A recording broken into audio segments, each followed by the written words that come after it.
Sizni didingizga qarab turib, erkaklar uchun salqin havoda ishlatishga eng yaxshi atirlarni podbor qilamiz.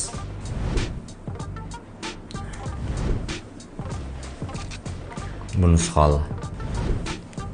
Qanaqadir spirtnoy hid kelayotgandek bo'lyapti menga. Konyak. Shokolad, konyak.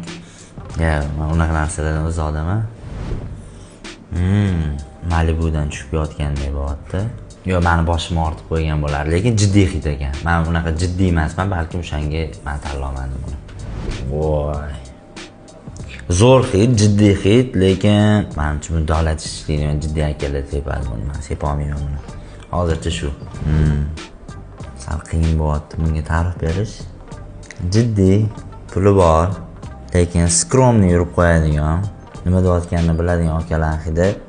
Lekin boya gapim, men nejniy hid tarafdoriman. Yo'q, bu ham emas. Hozircha imagination bityapti. Yo'q, buni ham tanlamagan bo'lardim. Hali ham shu. Ana o'sha qiyin vaziyat keldi.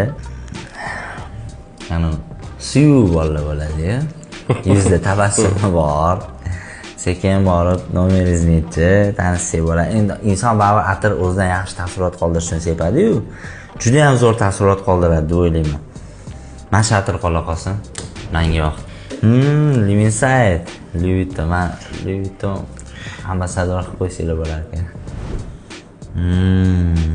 Qiyin, juda ham qiyin bo'lyapti-yu.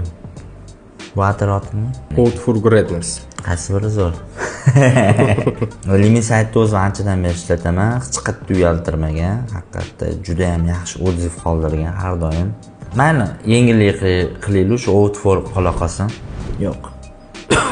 Juda ham kuchli. Bilmayman, qanaqa insonlar ishlatadi buni. Ichida eng yaxshi out for bo'ldi, har tomonlama. Demak, siz idealist, Initio Out for Greatness. Yaxshi atirmi? Yaxshi tanlov. Menga yoqdi.